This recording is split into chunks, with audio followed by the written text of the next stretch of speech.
Amigas, amigos, continuamos con nuestro estudio de la cuarta carta pastoral, escúchenlo, de Monseñor José Luis Escobar, arzobispo de San Salvador.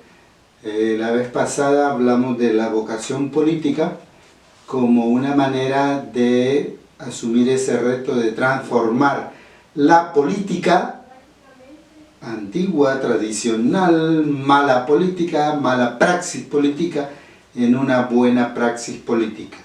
Y vimos lo que significa realmente una vocación política. Hoy vamos a hablar un elemento más para lograr ese cambio, ¿verdad? De asumir el reto de cambiar la praxis hasta aquí mantenida. Ese elemento es por una democracia participativa. Estamos en el tema número 16,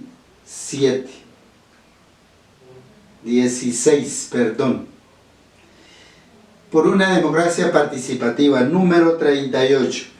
Recuerden que la comunidad política debe siempre abogar, gestionar y practicar la democracia real en detrimento de los caducos modelos de la democracia formal. No hay otro camino para alcanzar la democracia participativa, que aboga por el respeto de los derechos y la promoción humana, social, la democracia real. Una democracia sin valores, como los mencionados, se vuelve fácilmente una dictadura y termina traicionando al pueblo. Esta es una cita final del documento de Aparecida, ¿verdad? Que nos invita a tener cuidado, no perder los valores de la democracia participativa para no caer en la dictadura y en la traición al pueblo. Numeral 39. La verdadera democracia real y participativa no solo procura formalizar la representatividad del pueblo, ya sea a través de candidatos de su elección o partidos políticos. Más aún, permite la participación política del pueblo, proporcionándoles instrumentos como el referéndum. Pues la representación política, abrimos aquí también comillas para una cita de un documento de la doctrina social de la Iglesia. La representación política no excluye, en efecto, que los ciudadanos puedan ser interpelados directamente en las decisiones de mayor importancia para la vida social. Cerramos comillas. Solo así, el pueblo salvadoreño sentirá que tiene, en palabras de Abraham Lincoln, un gobierno del pueblo, por el pueblo y para el pueblo. ¿Cuánto bien haría al pueblo salvadoreño que la democracia real y participativa fuera un hecho de este temple, ya que en los asuntos que atañen al pueblo, el pueblo tiene derecho a decidir. De lo contrario, podría ser, como en el despotismo ilustrado del siglo XVIII, todo por el pueblo, pero sin el pueblo.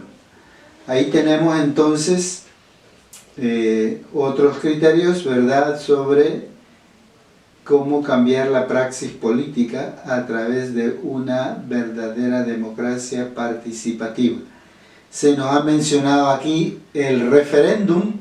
Es un instrumento político, jurídico, para consultar al pueblo sobre decisiones importantes de la vida nacional o pública. Por ejemplo, te recordarán, en algunos municipios hace unos años se hizo una consulta popular, podríamos decir un referéndum, para ver si la población estaba de acuerdo con que se permitieran ahí los proyectos mineros o no, ¿verdad? Y el pueblo en esos municipios decidió no a los proyectos mineros. Ahí tenemos un ejemplo de referéndum a nivel un poco más local, municipal. Y nos ha terminado este párrafo citando ese lema de todo por el pueblo, pero sin el pueblo. Era como un lema del despotismo, dice Ilustrado. ¿Verdad? El despotismo ilustrado era una forma del siglo XVIII de engañar a la población utilizando valores supuestos de la Ilustración, de esa época de la historia en la que la razón estaba por encima de cualquier otra facultad humana, ¿verdad? Y entonces se utilizaban esos en forma literal, podríamos decir, textual, ¿verdad? Teórica más bien, esos principios, pero era para mantener la monarquía absoluta del rey o de la reina. Fue una estrategia que los monarcas utilizaron para mantener su poder absoluto, usando el argumento de que el Estado tenía que ser el padre protector de sus hijos súbditos. Todo para el pueblo, pero sin el pueblo. Un engaño. En el numeral 40 el arzobispo nos dice: en suma, el pueblo no es una escalera, como lo decía Monseñor Romero a los políticos de su época, escalera usada para escalar los escaños del poder y luego ignorarlo. Abrimos comillas para citar a Monseñor Romero. Yo creo, dice Monseñor Romero, que los que verdaderamente quieren gobernar al pueblo para un verdadero bienestar, tienen que contar con la sincera participación del pueblo noble de El Salvador y no usar ese nombre solo como una escalera para subir y después no se le tiene en cuenta al verdadero pueblo, que es al que tiene que servir desde el gobierno.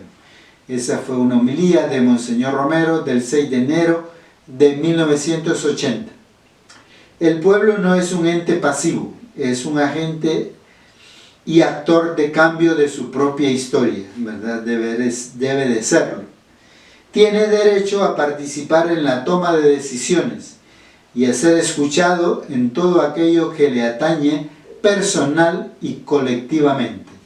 Aquí entonces Monseñor Escobar Alas está abogando por una democracia participativa, no simplemente representativa, ¿verdad? Las personas elegidas para candidatos, para alcaldes, para diputados nos representan, pero también tenemos nosotros que participar. Hasta aquí los numerales de hoy. Hagamos siempre un ejercicio de reflexión a partir de algunas preguntas. Por ejemplo, ¿qué fue el despotismo ilustrado del siglo XVIII? Investiguemos un poco. Ven, esta carta pastoral nos da algunas pautas, pero nosotros debemos de tener un contexto más amplio de conocimientos. ¿Qué sabemos del documento de Aparecida, que se ha citado hoy? ¿Quiénes lo publicaron? ¿Cuándo? ¿Dónde? ¿Cuál es la importancia del documento de Aparecida? ¿Qué opinamos de la afirmación del documento de Aparecida? Abrimos comillas. Una democracia sin valores se vuelve fácilmente una dictadura y termina traicionando al pueblo. ¿Crees que nuestra actual democracia pueda terminar en una dictadura? ¿En una traición al pueblo? ¿Por qué? ¿Qué es el referéndum? Investiguemos también. ¿Estarías de acuerdo en que se incorpore en la reforma a la Constitución este instrumento del referéndum? ¿Verdad? Hace unos años, cuando mandaron las tropas en tiempos del presidente Flores, la mandaron las tropas a Irak, por ejemplo, se dijo, eso tenía que haber sido consultado al pueblo en un referéndum, si queríamos o no que nuestros hijos e hijas fueran a combatir a Irak. Y así tantas otras decisiones para las que no se nos consulta y entonces no hay una democracia participativa. Aboguemos por una democracia participativa, no simplemente representativa. Muchas gracias Hasta aquí nuestro estudio de la cuarta carta pastoral del señor arzobispo de San Salvador.